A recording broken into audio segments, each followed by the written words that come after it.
¿Sabes lo que he recordado? Y seguro que Santi también lo ha recordado. Santi Camacho, maestro, buenas noches. Buenas noches, Iker.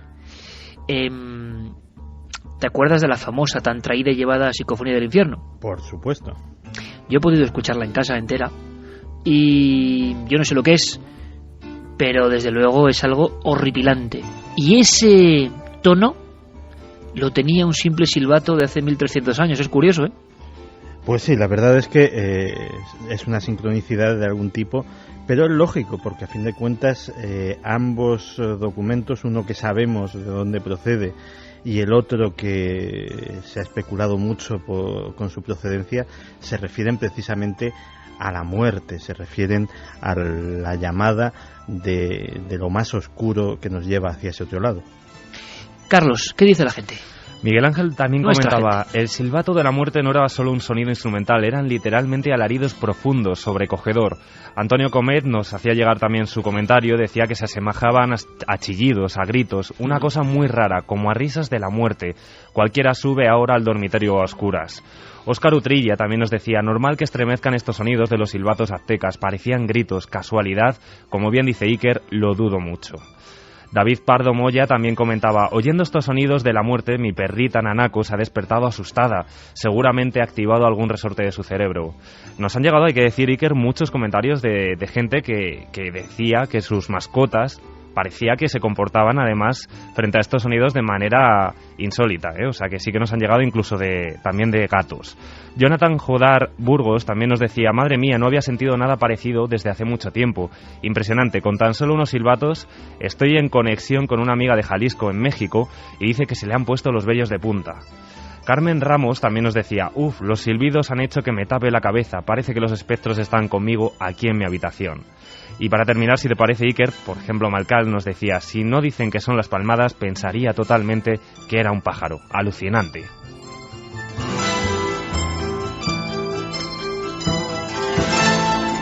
La música, los sonidos, siempre tan importantes. Por cierto, que habíamos lanzado una encuesta, ¿verdad, Carlos? Sí, vamos a recordar esa encuesta de ikerjimenez.com, el debate de la semana en Milenio 3. ¿Podemos conectar con otras realidades a través de la música? Los resultados están así. El sí tiene el 69,4% de los votos y el no el 30,6%. Hemos viajado por el mundo, hemos sentido algunos lugares de la forma más profunda que se pueden sentir. Y ahora marchemos hacia los ámbitos siempre umbríos, siempre tenebrosos de esa información que es la conspiración. La conspiración e incluso los fenómenos anómalos a veces parecen conjuntarse, también en curiosa armonía.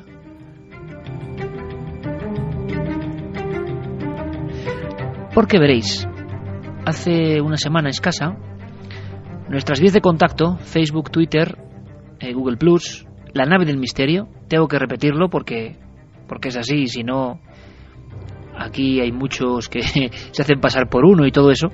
El único lugar donde tanto Carmen como yo estamos de manera oficial, de alguna forma, y lo lleva todo Guillermo León, es una ampliación de la propia web, de nuestra propia casa, es la nave del misterio, en Facebook, Twitter y Google+. No tenemos ninguna página personal. Bueno, pues esas páginas, donde son como tablones, ¿no?, donde se recogen vuestros datos, qué importantes son.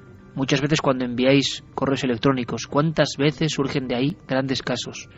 Lo tenemos que agradecer también. Y en este caso, como una reacción en cadena, pasa algo en el sur de España. Claro, es muy interesante el fenómeno, y es que personas que no están conectadas entre sí, en el mail, incluso en cierto momento sin ver las informaciones de unos y otros, vamos recibiendo y luego se va incrementando la cantidad de testimonios de algo que ha pasado cerca del litoral malagueño. Yo no sé si podríamos resumir o hacer la foto del fenómeno que tanto ha inquietado sobre todo a Guillermo León, Carlos, que ha estado trabajando, recopilando y que os ha pasado alguna información sobre la que luego os habéis lanzado. ¿Cómo podemos contarlo? ¿Qué ha pasado en Málaga? Pues vamos a introducir brevemente, como decías, esto ocurría en la madrugada del sábado al domingo de la semana pasada, del 7 al 8 de abril, en torno a las 5 o 6 de la mañana, como nos decían la mayor parte de los oyentes que nos escribían. Muchos de ellos estaban plácidamente dormidos, estaban acostados ya, era plena madrugada, como decíamos, y de repente un gran estruendo, como un zumbido, como una especie de extraño ruido, les despierta, les desvela. En otras ocasiones son sus propios familiares los que les sacan de la cama y bueno, empiezan a investigar a ver qué puede ser ese sonido. Muchos se quedan mirando desde sus terrazas al cielo y observan cómo dos aviones, en este caso tal y como lo describen, dos aviones hacen extraños círculos. Parecía que estaban como haciendo extrañas navegaciones sobre el cielo, como persiguiendo algo. Hablamos de dos poblaciones concretas, de San Pedro de Alcántara y en Estepona. También se habla incluso de un helicóptero que no llevaba ni siquiera iluminación. Y bueno, pues si te parece, hemos conseguido hablar con algunos oyentes que hemos estado localizando en esta semana. Ellos son Miguel Ángel, Ramón y Alex, y nos van a resumir en un tren de voces de unos 2 minutos todo lo que vivieron en esa pasada semana. Perfecto. Sobre Málaga, diferentes elementos he contado Carlos Largo. Luego me cuenta si Guillermo luego ha seguido los datos o a nivel de alguna estación de satélites o alguna cuestión, si se ha filtrado a través de la red alguna posible explicación. Pero hay muchos elementos de un puzzle como que suena a conspiración. Esos helicópteros sin ningún tipo de distintivo. Y que ¿no? además, desde luego, también los oyentes hicieron sus indagaciones, lo escucharemos. Uno de ellos llamó incluso a las autoridades y tendremos las respuestas en este audio. Vamos a escuchar, es la voz del testimonio puro y duro de las personas que se despertaron en plena madrugada hace unos días sobresaltadas por algo en Málaga. Pues nada, yo estaba acostado durmiendo y de buenas pues empecé a escuchar el zumbido de un avión, con lo cual salí de la cama, subí a la terraza y efectivamente vi un avión volando en círculo bastante cerca de aquí de la población de San Pedro y observé que dio unas 3 vueltas. También vi que había un pequeño avión que estaba haciendo otro trazado distinto, pero dentro del círculo que realizaba el caza, y al final los dos pues tuvieron la misma zona de salida por la Concha, que se llama aquí, y no sé, me surgió la duda, había muchos vecinos por aquí por las terrazas también viéndolo. Y mi novia me despierta así, me da un codazo y me dice, escucha, y me despierto y escucho un sonido así como si fuera un caza, así los sonidos que hacen los cazas normalmente, pero como más siniestro. Y salimos al jardín y vemos como si fuera un avión con luces, tenía como 4 luces, iban parpadeando de forma aleatoria y haciendo un ruido como si fuera un caza, pero de repente subía mucho el volumen y de repente se apagaba por completo y se quedaba todo en silencio. Súper bajo y haciendo un ruido estruendoso. Lo puse en el Facebook y me di cuenta que todo el mundo lo había puesto también. Desde San Pedro a Estepona, amigos míos de San Pedro, gente de la organización entre Estepona y San Pedro, todo el mundo lo había escuchado. Yo me asomé a la terraza porque no salí esta noche, ya te digo, vi un helicóptero sin luces también, ya cerca de las 6:45. Lo escuché, me asomé y lo vi. Lo vi pasando por encima justo de mi terraza. Y bueno, ya te puedo decir mil cosas, porque ya después, imagínate, todo el pueblo ya se hizo eco de eso, ya prensa de aquí de la zona, todo el mundo habla de lo mismo. Hoy, por ejemplo, se pone nunca había fragata en la playa y hoy había una fragata del ejército en la playa, que es rarísimo. La policía de Estepona decía que había recibido llamadas de muchos habitantes y que no sabían dar respuesta a nada, que no sabían lo que era. La policía de Marbella, que también hubo ruidos en San Pedro de Alcántara, dice que eran prácticas totalmente rutinarias, pero vamos, a mí no me parece muy rutinario un vuelo bajo a las 5 de la mañana. Y la base militar de Málaga simplemente dice, no sabemos nada, y colgaron.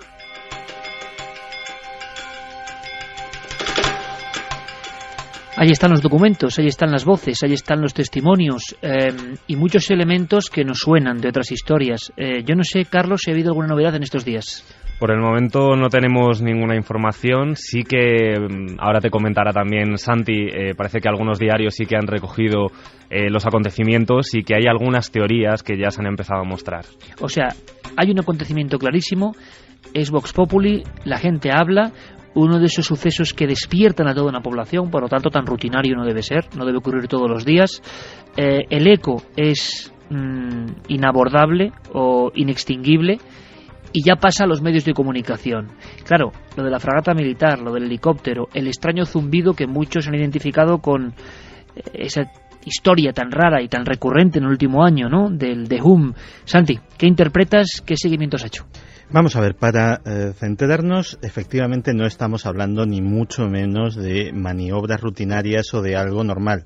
ningún piloto militar en su sano juicio volaría a baja altura por la noche en una zona montañosa, a no ser que hubiera un motivo importante para ello. Y desde luego, efectivamente, diversos diarios andaluces se han hecho eco de la noticia. Posiblemente nuestros compañeros del diario Sol son los que han conseguido escarbar algo más que los demás, porque han conseguido una versión oficial del Ejército del Aire, cosa que hasta el momento era complicado o parecía que estaban remisos a darla. Y la verdad es que compañeros de este diario, puestos en contacto con el Ejército del Aire, pues reconocen que este vuelo de madrugada pudo deberse a que el sistema de defensa aérea detectó un aparato que estaba volando sin plan de vuelo y que, lógicamente, como se actúa siempre en este tipo de situaciones, pues hicieron despegar a un avión Eurofighter para interceptarlo.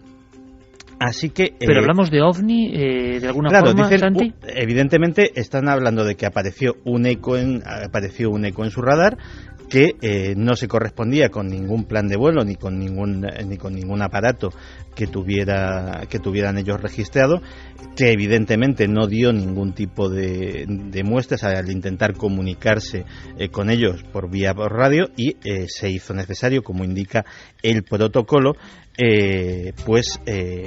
mandar esa misión de intercepción, ese scramble, como se denomina en el argot aeronáutico. Pues además aclaraban, y ya aquí el diario cierra comillas y lo hace como si fuera una aclaración, digámoslo así, más en petit comité, que el avión militar efectivamente tuvo que volar muy bajo porque la aeronave no identificada también volaba a esa cota. Finalmente no se la consiguió localizar y el Eurofighter tuvo que regresar de vacío, sin ningún contacto visual con el aparato, a la base de Morón. Indicaban también desde el Ejército del Aire que aquel aparato procedía de África. Y aquí es donde, aparte, digámoslo así, de las explicaciones ufológicas que lógicamente pues tenemos todos en mente, hay que recordar que esa zona sufre una lacra importante, que es la del narcotráfico, y que efectivamente también pudo deberse a alguna actividad de ese tipo. Es curioso porque también, puestos en contacto con estos oyentes, nos han confirmado que hay un rumor que se está extendiendo por la zona, y como tal rumor no le podemos dar credibilidad, pero es nuestro deber recogerlo, de que efectivamente esto pudo deberse a la aparición en esos radares de una aeronave no identificada, pero la procedencia y la naturaleza de esa aeronave, si el rumor fuera cierto, desde luego sí que llevaría a la discreción por no generar un conflicto diplomático, ya que el rumor que entre los pobladores de la zona se está extendiendo es que un militar posiblemente ebrio de Gibraltar cogió sin permiso un helicóptero militar y se dedicó a dar unas vueltecillas con él por allí, con lo que provocó la alerta del mando aéreo español. Es un poco fuerte, ¿no? Porque con todos los protocolos, el gasto que significa, no coge cualquiera un avión militar y sale porque sí, ¿no? Es absolutamente absurdo, ¿no? Hombre, no lo sé. Yo siempre, hay una máxima que siempre te digo, que es que cuando hay que elegir para explicar una cosa entre la maldad y la estupidez, generalmente gana la estupidez. Nunca, es una fuerza de la naturaleza que no hay nunca que subestimar. Pero recalcamos, esto es un rumor popular que se está extendiendo por la zona de la costa de boca en boca, y que Dios sabe qué origen tendrá, y que como tal rumor pues muy probablemente sea infundado. Pero esto es todo lo que sabemos del asunto hasta ahora. Efectivamente apareció un eco no identificado en el radar y provocó pues una salida de un avión Eurofighter de la base aérea de Morón. ¿Ha habido testigos de las luces o del eco de esa aeronave desconocida? Los testigos, digámoslo así, por lo menos de la persecución o de los extraños fenómenos, los ha habido indirectos, es decir, se han oído sonidos, como muy bien hemos oído, se han visto luces intermitentes que podrían deberse tanto al Eurofighter como a la aeronave no identificada, incluso alguno efectivamente ha hablado, y puede que sea el origen del rumor, de un helicóptero que no llevaba ningún tipo de Esto sería un clásico, ¿no, Santi? Lo del helicóptero en esas posiciones, no sé si en España, pero a nivel estadounidense es un clásico, ¿no? El helicóptero negro es un clásico que, vamos, se merecerá en su momento una de nuestras secciones de conspiración, porque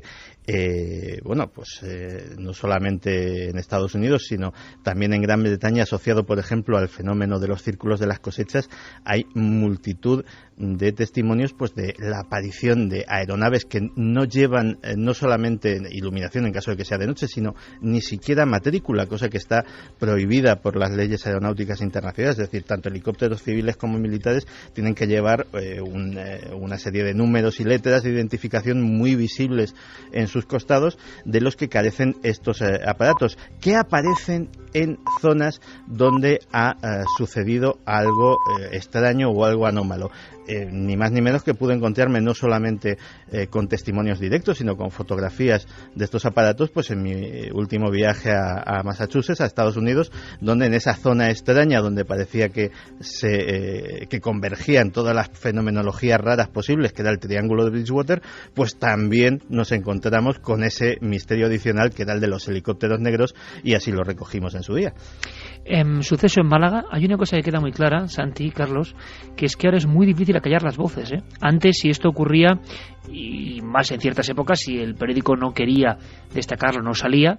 Curiosamente, en los años 70 sí que salía porque había un interés enorme, pero ahora si ocurre algo, como el suceso de los globos, o no globos, no lo sé, de Barcelona, esto llega a las redes sociales, crece de una forma exponencial, y si hay un hecho real, es muy difícil que alguien intente taponar, digamos, ese frente abierto. Yo creo que eso es bueno, porque de otra forma, lanzo la pregunta, ¿hubiésemos sabido los ciudadanos que hubo un scramble, una maniobra de interceptación por un eco desconocido en el litoral malagueño hace apenas 5 días? La verdad, Iker, es que de hecho todos los testigos que hemos estado entrevistando nos daban la misma versión del asunto, que era: yo me desperté de madrugada o volvía de salir por la noche, pero automáticamente cuando detecté ese sonido extraño o ese juego de luces en el cielo o lo que fuera, me fui a las redes sociales, a Twitter, a Facebook, y me di cuenta de que no era el único, y entonces dije, claro, algo raro está pasando. Pero eso es una acción que antes era imposible, Santi. Efectivamente, Antes los testigos, si ocurre esa noche, a los 2 días lo veían en el periódico y se había acabado el eco, digámoslo así. Ahora es posible, hay que decirlo, ¿no? También habrá mayor confusión, pero la realidad de un hecho es innegable, ¿no? O sea, hay una convulsión en el pueblo y una convulsión que se refleja en la red. Y la importancia, desde luego, Iker, también de los vídeos, fotografías, que incluso mucha gente también nos comentaba que tenía en su posesión y que estaban dispuestos a enviarlo para realizar un análisis. Desde luego, yo creo que las redes sociales están haciendo una verdadera función informativa. Los foros, o sea, cualquier tipo de grupo social en Internet es ahora mismo un punto de partida para cualquier tipo de dato. Pues esto con que la estamos contrapartida comentando, que tú decías también. Claro, es muy importante esto que estamos comentando, porque yo lanzo, nuestra idea va a ser hacer un trabajo en conjunto con toda la gente de las redes sociales. Os iremos informando puntualmente. En ikerjimenez.com irá saliendo la información, pero podemos hacer algo que no se ha hecho nunca, y algo importante, con la gente trabajando al mismo tiempo, con unos medios y unas posibilidades que antes eran imposibles e inconcebibles. Este suceso de Málaga es la muestra. Curiosamente, el mundo de la ufología tiene también 2 caras. Del 2012 a esta parte, del inicio del mes de enero a esta parte, ha habido un reactivarse de algunos casos, no solo este último. Todo empieza, al parecer, el 11 de octubre, con ese suceso también de ecos extraños, ¿os acordáis?, sobre la vertical de Toledo, captados por la torre de control de Barajas. Uh-huh. Curiosamente, poco después, hay una extraña observación que podíamos hablar de ser antropomorfo, o sí, ser que algunos identificarían con tripulante o no, pero ahí no hubo ninguna otra luz, cerca de la zona de Abantos. Después tenemos en enero una situación delicada y terrible y muy similar de otro ser que cruza el camino acompañado de una luz cercana en la zona de Cádiz, en la zona de Sanlúcar de Barrameda, muy cerca también en un parque eólico. Poco antes hay 2 operarios que observan 2 figuras. Tendríamos 3 casos del tercer tipo, que eso no ha ocurrido en un espacio de muy pocos meses, en muchos años, y parecen testigos fiables, y algunos los hemos conocido, absolutamente fiables. Seres altos, seres como esperando, aguardando en la oscuridad, no sé a qué, que emitían cierto sonido, por cierto. Y es curioso con lo que hemos contado hoy, un sonido como de animal, un repiqueteo, algo que asusta a los testigos. Y luego, curiosamente, hay que decirlo, esta misma semana nos enterábamos, precisamente gracias a Javier Sierra, de la desaparición ni más ni menos que del colectivo Cuadernos de Ufología, Fundación Anomalía, que son una parte importante de la ufología española, que ha ido tendiendo al escepticismo y con la sensación de que no hay más que investigar y que los ovnis no tienen sentido. Eso es para un programa, eso es para una reflexión brutal que haremos. Claro, no tiene sentido si con la ciencia pretendemos atrapar este fenómeno. Este fenómeno, es mi opinión humilde, de simple observador, tiene muy poco que ver con la ciencia y mucho que ver con lo trascendente, con lo misterioso, con lo intangible, con lo que hemos sentido hoy, por ejemplo.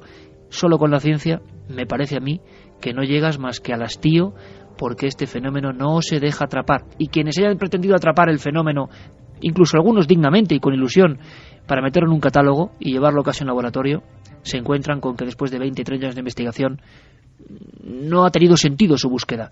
Sin embargo, para los investigadores que siguen indagando, que encuentran testimonios, que se dan cuenta de que los fenómenos extraños existen, la pasión crece. Qué contraste, ¿verdad? Y otros abandonan porque después de mucho trabajo, y algún trabajo loable, se dan cuenta de que, claro, cada vez más escepticismo y cada vez más ansia de pruebas tangibles, y estas no existen. En fin, el tema OVNI va a volver a relucir, estoy seguro, y estaremos muy atentos. Vamos a hacer una cosa, este fenómeno ha surgido en la red, hemos sabido gracias a vosotros, a las redes sociales, que algo pasaba en Málaga. Por favor, si hay cualquier información en tiempo real desde la zona de Málaga, informadnos. Y poco a poco iremos dando nosotros, al mismo tiempo, en contraprestación, nuestra información. Queremos hacer una noche muy especial de trabajo en conjunto. Y hay una fecha en el horizonte. Todavía no se puede confirmar 100%, pero estamos aclarando conceptos. Queremos que sea el 9 de junio. Vamos a ver si lo logramos entre todos. Necesitamos vuestra ayuda. En ikerjimenez.com pronto toda la información. Y ahora, ¿qué ha pasado en la red en estos 7 días? Lo trae Diego Marañón. Y después algo estremecedor, como suele ser habitual, absolutamente real, oficialmente imposible, que trae Santiago Camacho. Ahora, como siempre, Diego Marañón, Milenio Red. Milenio Red. Toda la información digital del mundo del misterio.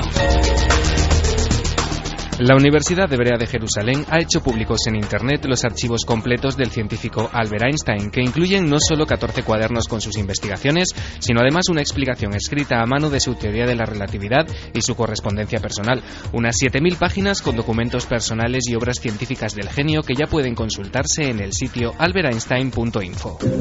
Siempre pensaba en imágenes, visualizaba las cosas. Cuando su padre le regaló una brújula, él se sentaba noche tras noche a observar la aguja apuntando al norte. Decía que le daba escalofríos. Se trata de una iniciativa en la que participan la editorial de la Universidad de Princeton, que publica en papel los trabajos del investigador, y el Einstein Papers Project del Instituto Tecnológico de California, que los edita. El presidente del centro ha indicado que el objetivo de esta iniciativa es acercar el conocimiento a todo el mundo.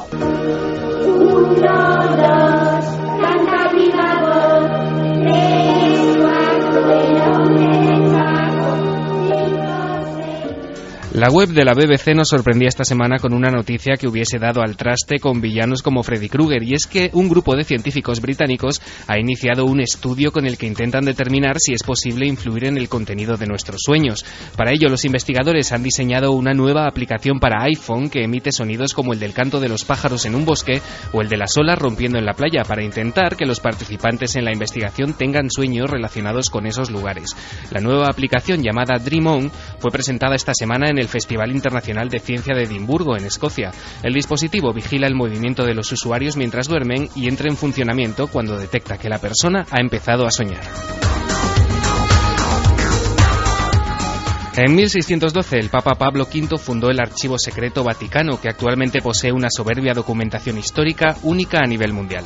Al celebrarse este año el 4º centenario de su fundación, se ha organizado la exposición Lux in Arcana, que estará abierta hasta el 9 de septiembre en los Museos Capitolinos de Roma.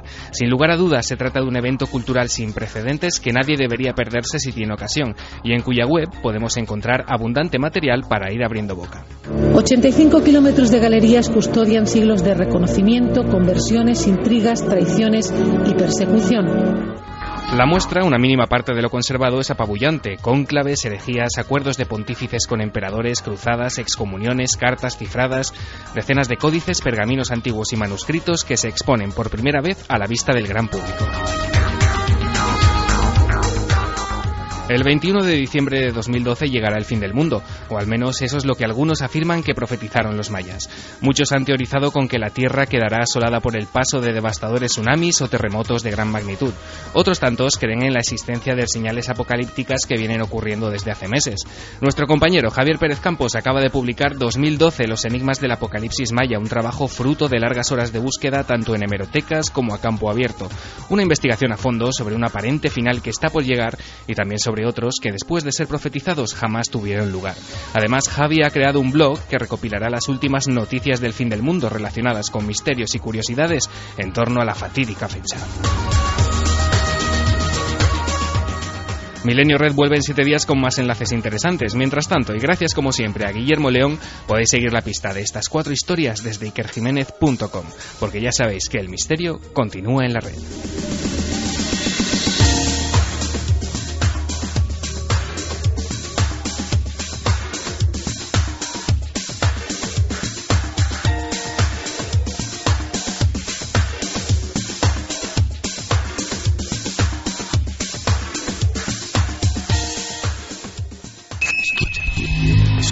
¿Quieres conocer la respuesta?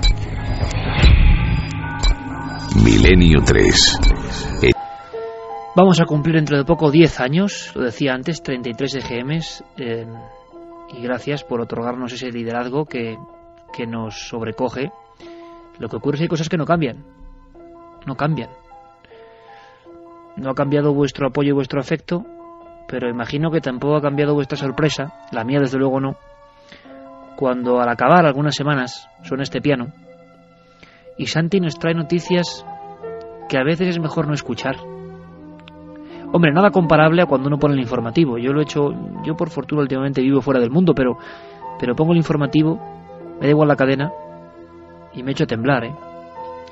Claro, cuando uno indaga un poco más, como es el caso de Santi, y tira del hilo de noticias que se olvidan, vamos, como la espuma de un café o una cerveza, pasan rápidamente, vuelan con el viento, ya nadie se acuerda. Santi sigue tirando del hilo y saca cosas muy interesantes con su anzuelo de la conspiración. La CIA, en estos 10 años de Milenio 3, ha aparecido muchas veces, muchas. La KGB también. Pero en esta ocasión hay 2 noticias que él ha amasado pacientemente y que yo creo que también son, no sé si para llorar, pero poco menos, ¿no, Santi? Pues la verdad es que son 2 noticias que por lo menos dan muchísimo que pensar. La primera tiene que ver con un asunto que creíamos que lo sabíamos todo o casi todo. De hecho, yo creo que no sé cuántas veces, pero 2, 3, 4 seguro que ha surgido en estos micrófonos el tema del proyecto MKUltra, el proyecto que dirigió la CIA en los años 60 para intentar controlar la mente humana, para intentar modificar el comportamiento de los seres humanos en su beneficio. Pues fíjate, Santi, que yo creo que sería quizá el primer tema que contaste en Milenio 3. Es muy posible. Y, de hecho, pues prácticamente hubo en su día, en los años 70, una comisión del Senado de los Estados Unidos, dirigida por el senador Edward Kennedy, que sacó todo esto a la luz y que puso luz y taquígrafos sobre una serie de historias absolutamente aterradoras, y parecía que esto ya era ni siquiera ya historia de la conspiración, era simplemente historia y historia sabida. Pero donde hay buenos periodistas de investigación, pues siempre hay cosas que averiguar, y en este caso han sido nuestros compañeros de la revista San Francisco Weekly los que han sacado a la luz una serie de datos no solamente desconocidos, sino algunos muy impresionantes sobre la acción del proyecto MKUltra de los agentes de la CIA en esa ciudad, en San Francisco. Fíjate que todo empieza con un hombre que se llama Wayne Ritchie. Ahora ya es un anciano. Wayne Ritchie era héroe de guerra, antiguo marine, había sido guarda de la cárcel de Alcatraz, de la mítica prisión de Alcatraz, y era actualmente, en ese año 1957, donde va a empezar nuestra historia, era Marshal de los Estados Unidos. Era un hombre un defensor de la ley, era un hombre íntegro, un hombre con un prestigio absolutamente monolítico.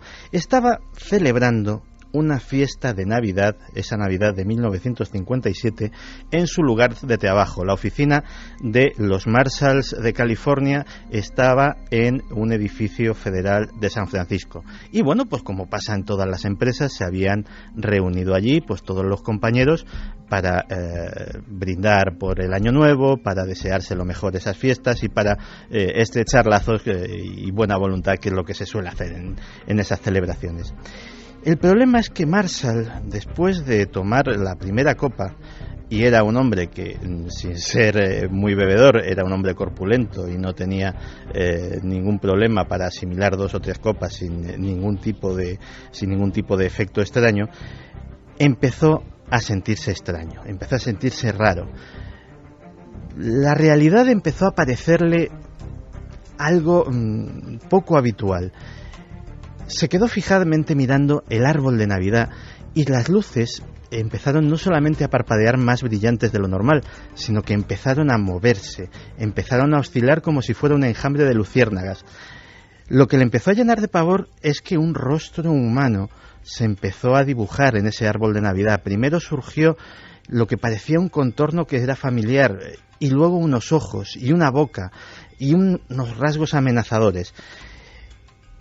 Además, una serie de ideas obsesivas extrañas, como que sus compañeros le odiaban, que sus compañeros querían deshacerse de él, que posiblemente lo querrían matar, empezaron a forjarse en su mente.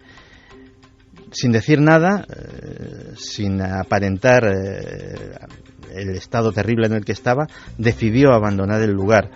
Y la verdad es que la ciudad también empezó a parecerle amenazadora, empezó a parecerle extraña. Entró en un bar, pidió una copa y hizo algo que en su vida, en esa vida de servicio público, en esa carrera impecable, se podía imaginar nadie que iba a hacer. Sacó su revólver reglamentario y atracó el bar. Claro, como no estaba en muy buen estado, como no estaba en plenitud de sus facultades, a los parroquianos les costó bastante poco reducirle y les costó bastante poco quitarle el arma y tenerle sujeto hasta que llegó la policía. Nadie se lo explicaba. Entre 1953 y 1964, casos como ese no eran tan extraños en San Francisco. La ciudad parecía haberse vuelto loca. Personas que habían mostrado comportamientos ejemplares en su vida, de repente se desnudaban en parques públicos, atentaban contra sus amigos íntimos, contra sus compañeros de trabajo, contra su familia. Algo extraño estaba pasando. Y eso extraño que estaba pasando tenía un nombre. Era el proyecto Clímax de Medianoche.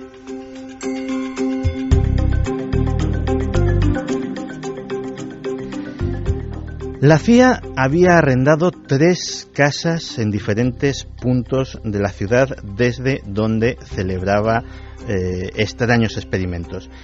La principal de ellas era el 225 de Chestnut Telegraph Hill, donde había lo que ellos llamaban la Acid House, la casa del ácido. Era una casa de citas. Habían alquilado esa casa, la habían reformado y en los dormitorios habían colocado espejos de doble cara, espejos que eran espejos por un lado y podían vigilar en el otro, y contratando y entrenando a diversas prostitutas de la ciudad. Estas en los bares de alrededor enganchaban a hombres, los llevaban allí y los drogaban, donde para después la CIA pudiera filmar las extrañas orgías, los terribles comportamientos aberrantes y las cosas que sucedían con esas personas. Pero si fuera solo eso, la cosa sería grave. Pero es que aparte de ciudadanos que eran engañados o seducidos, mejor dicho, para conducirlos a este lugar, prácticamente los agentes de la CIA estaban drogando a casi todo aquel que tenía la mala fortuna de cruzarse en su camino. Un ejemplo, por ejemplo, fue el caso de Ruth Kelly, una conocida a nivel local cantante en un club de San Francisco que se llamaba La Oveja Negra, el de Black Sheep, y que antes de subir al escenario, pues también una alma caritativa de estas cogió uno de sus cuentagotas con extrañas sustancias, lo deslizó en su vaso de agua y la cantante, cuando salió al escenario, empezó a experimentar un viaje hacia otra dimensión absolutamente demencial, y en mitad de la canción comenzó a prorrumpir en atroces alaridos y arrancarse el vestido a jirones. La llevaron al hospital y prácticamente in extremis los salvaron de una muerte casi cierta, porque su temperatura corporal había subido más allá de lo asumible por cualquier cuerpo humano. Pues bien, la operación Midnight Climax de medianoche tuvo además un paralelo en la ciudad de Nueva York. Se calcula que fueron miles los afectados en ambas ciudades. Y todo esto lo han averiguado nuestros compañeros de la revista del San Francisco Weekly, gracias no solamente a los testimonios de estos testigos, o de estas víctimas, mejor dicho, supervivientes, sino a que él, que dirigía aquella operación, un agente llamado George Hill, cuando falleció, su esposa legó todos sus documentos a una biblioteca pública sin mirarlos. Claro, en la biblioteca sí los miraron y se encontraron con muchísima de esta información.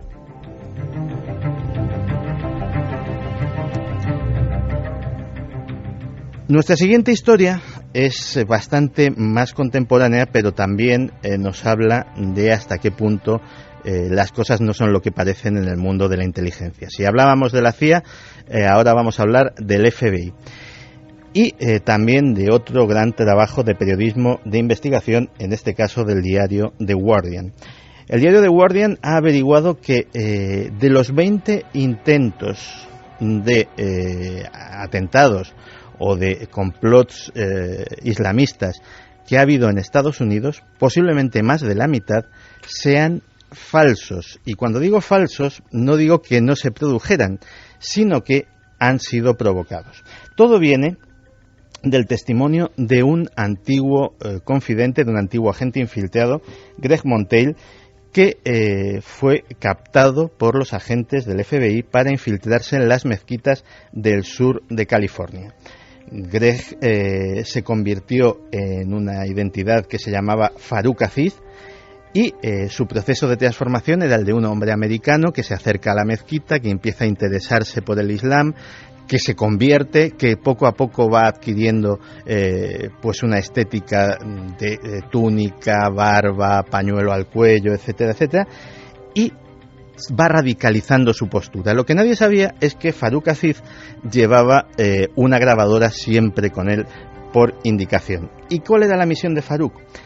No averiguar si había complots en esas mezquitas, sino incitarlos. Parece ser que en varios casos conocidos, como el de los 4 de Newburgh, que era un grupo islamista que intentaba hacer atentados contra intereses judíos en Nueva York, o los 5 de Fort Dix, que era también otra presunta célula que iba a atacar una base norteamericana, pues los agentes infiltrados, como este tal Farouk Aziz, lo que hacían era a gente poco a poco irle convenciendo de la necesidad de que la yihad era algo inminente y algo necesario, llegar a ofrecer dinero y otro tipo de sobornos para ganarse a las personas.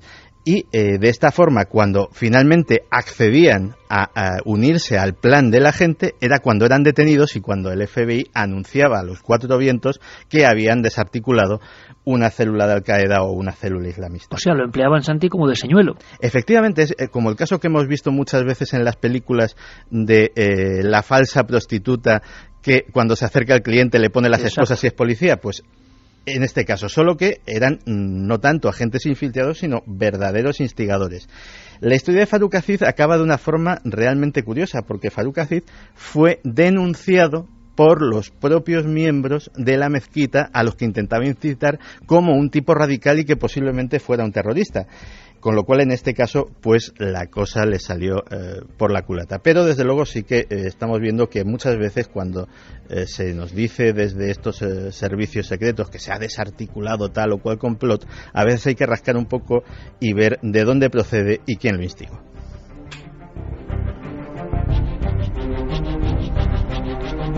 CIA y FBI, siglas que son ya clásicas en el mundo de la conspiración, en el mundo de las operaciones secretas, en el mundo de esas cosas que nos enteramos de ellas después de 50 años, 30 años, 40 años. Yo siempre que escucho a Santi me pregunto lo mismo. ¿Y cuándo nos enteraremos de lo que está pasando realmente ahora, en este instante? Informaciones siempre preocupantes, informaciones que en el fondo nos explican a las claras lo que son los poderes, lo malévolo en ocasiones de los poderes sin control. Sea cual sea su color, procedencia, ideología, me da exactamente igual. Los poderes por encima del individuo. Eso sí que a veces es para temblar a todos los niveles. Vamos a marcharnos, Noel. Rompemos con otra sintonía. Enlazamos con recta final del programa de esta semana tan intensa para todo este equipo y lo que hacemos es, por supuesto, escuchar vuestros mensajes. Porque los mensajes, las reflexiones, las opiniones, las sensaciones nunca faltan y en este caso, en esta noche en concreto, nosotros pedíamos casi como un experimento común eso, sensaciones a flor de piel, si habían sentido realmente en el pecho, corazón y huesos, como decía Tito La Rosa, el músico peruano, en esa pequeña cripta del Lanzón de 5 metros que mira fijamente, si ellos habían sentido algo parecido, bueno, malo. Hay sonidos que han eclipsado a otros, evidentemente, sonidos que se han convertido en protagonistas de la noche, porque ya sabemos que nos llama la atención todo aquello que sea macabro y extraño, y en eso los silbatos de la muerte, pues claro, número uno. Pero seguro que hay muchas reflexiones, Carlos. Desde luego que sí, que además lo han dejado demostrado también nuestros oyentes en los resultados de la encuesta que poníamos en ikerjimenez.com. Podemos conectar con otras realidades a través de la música. Resultados finales, el sí se ha llevado el 69,4% y el no el 30,6%. Y hablabas de esas sensaciones de los oyentes. Por ejemplo, Isabel Nueva nos decía: los silbatos me han dejado inmóvil, quieta, parada. Solo puedo escuchar y la segunda vez igual. ¡Qué miedo! Hay una cosa muy curiosa, Carlos.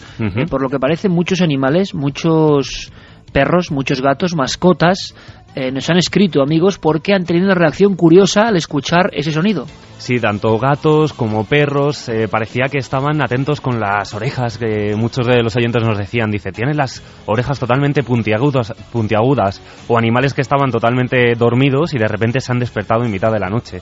Con el castañeteo ese, ¿no? Sí, se han generado sensaciones, yo creo que muy intensas. Por ejemplo, mira, Alberto Cuesta nos decía, ahora recordando la lectura del libro de arquitectura de Vitruvio, me acuerdo de que hablaba de la acústica en los anfiteatros romanos, mediante la colocación de unos vasos de metal en lugares estudiados para aumentar el sonido. Increíble el conocimiento de los antepasados. Pero hay una cosa muy sencilla. Yo creo que estamos hablando de culturas lejanas, no todo el mundo puede, la Gran Pirámide, no todo el mundo puede pasearse por Chavín de Huantar, ¿no? Pero sí todo el mundo puede acudir a construcciones. Primero, hay megalitos en nuestro país, el dolmen, las construcciones de la Menga, tenemos cuevas rupestres maravillosas en nuestro país, de libre acceso, que se puede, con una entrada y un control, seguramente no tengan ningún problema en que alguien grabe o escuche música ahí dentro, o suene una flauta dentro, o una lanzadera, o cualquier cosa. Lanzadera me refiero a esos objetos prehistóricos o copias, como collares, que a veces se utilizaban a modo de onda para generar sonidos, es decir, o escuchar en silos canto gregoriano directamente. Es decir, en nuestro país tenemos muchos sitios donde experimentar, y eso, por favor, que no quede en saco roto. Podéis mandar vuestras grabaciones. ¿Por qué? Porque todo suena exótico y lejano, pero hay sitios en nuestra piel de toro que merecen la pena. Desde luego que sí, Iker. Y quería despedir el programa, Iker, si me permites, dando la bienvenida a una nueva milenaria. Acaba de nacer Violeta, nos escribía su madre y nos decía que ante todo darnos la enhorabuena no solo por el programa de hoy, sino por el de todos los sábados. Nos haría muchísima ilusión a mi marido Miguel y a mí que le dierais la bienvenida a este mundo a nuestra hija Violeta, nacida este pasado lunes en Algeciras, Cádiz. Ella desde mi vientre ha sido seguidora vuestra y esta madrugada es esencial, pues es la primera en la que nuestra pilota de las estrellas nos acompaña. Bueno, pues Violeta se llama, ¿no?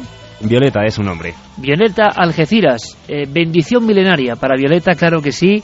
Si ha estado en la tripa, en el útero de mami, escuchando Milenio 3, bueno, yo creo que eso es bueno, ¿no? Habrá músicas muy bonitas que le han llegado muy, muy al fondo, y en los programas más de miedo estoy seguro que han apartado los auriculares, ¿no? Pues para ese misterio que es la vida, para ese misterio enorme, que lo disfrutéis con toda la intensidad, que aprendáis mucho de todo lo que hace esa pequeña piloto de lo cósmico y las estrellas, y que sea una aventura maravillosa, que así será. Nuestra bendición para toda esa gente, para todos los niños, y además, ¿por qué no?, para todos esos niños que también están en hospitales, pasándolo muy mal. Milenio 3 se acuerda de ellos. Milenio 3 les manda lo mejor, les manda toda la energía cósmica del universo. Aquí con